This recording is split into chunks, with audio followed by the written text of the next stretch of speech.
Le maire Jean-François Aubin et Trois-Rivières-Villeforte ont finalement trouvé un terrain d'entente. À la fin du mois de mars, le départ de l'unique représentante de la formation politique, Édith Lachance, avait été demandé lors d'une réunion de travail du conseil municipal. Si la décision avait été vivement critiquée, elle ne devrait plus se reproduire. En effet, le maire de Trois-Rivières, Jean-François Aubin, a tranché. Il ne sera plus possible pour les conseillers de demander l'exclusion de la conseillère du district de Marie-de-l'Incarnation lors des discussions.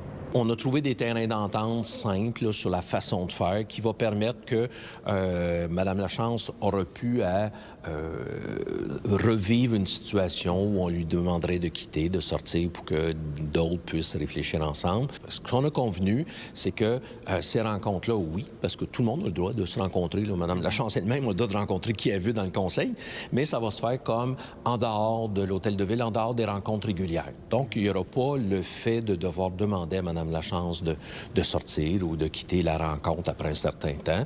Les arguments qui avaient été avancés pour exclure Édith Lachance des discussions étaient que certains conseillers craignaient que de leurs idées soient reprises par le parti Trois-Rivières-Villeforte dans le cadre des prochaines élections. Si la principale intéressée salue la décision du maire, elle déplore néanmoins qu'une telle situation se soit produite en premier lieu. Est-ce que toi, c'est une décision qui te satisfait?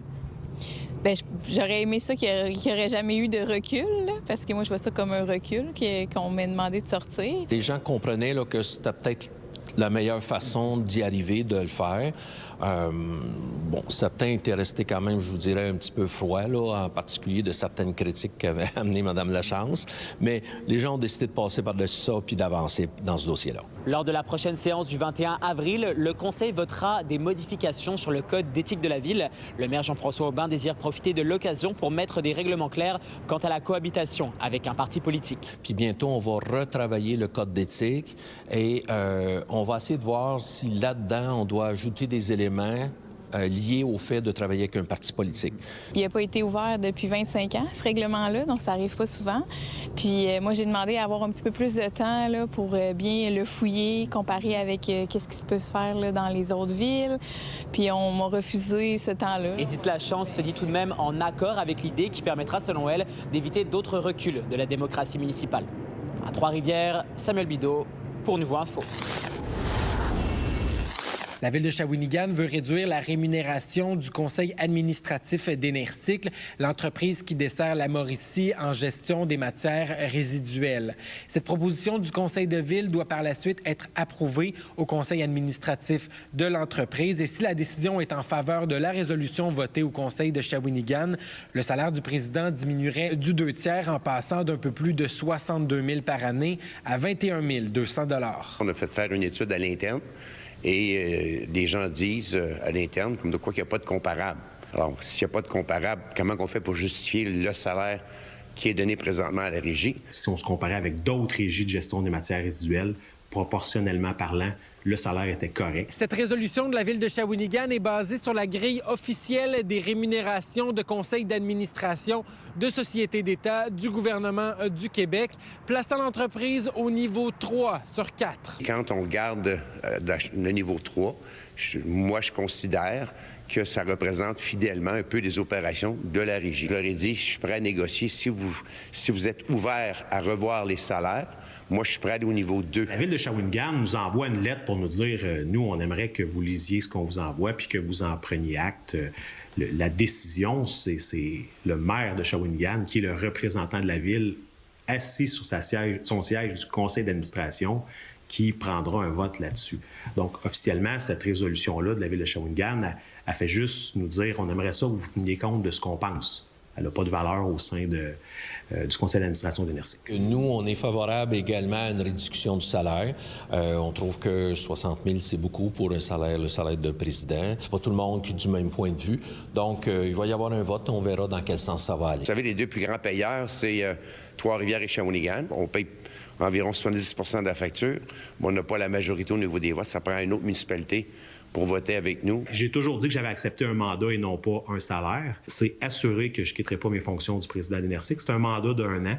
Donc, je vais être là assurément pour l'année. La rémunération du président d'Enercycle avait déjà fait parler d'elle auparavant avec l'ancien maire de Shawinigan, Michel Anger, qui est à la tête du CA pendant plusieurs années.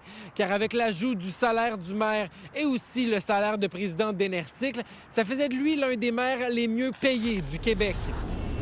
Sur la scène politique, quelques jours avant le couronnement du nouveau chef de la CAQ, le député de Masquinongé a décidé d'appuyer Bernard Drainville. Simon Allaire était resté neutre tout au long de la course à la direction jusqu'à maintenant.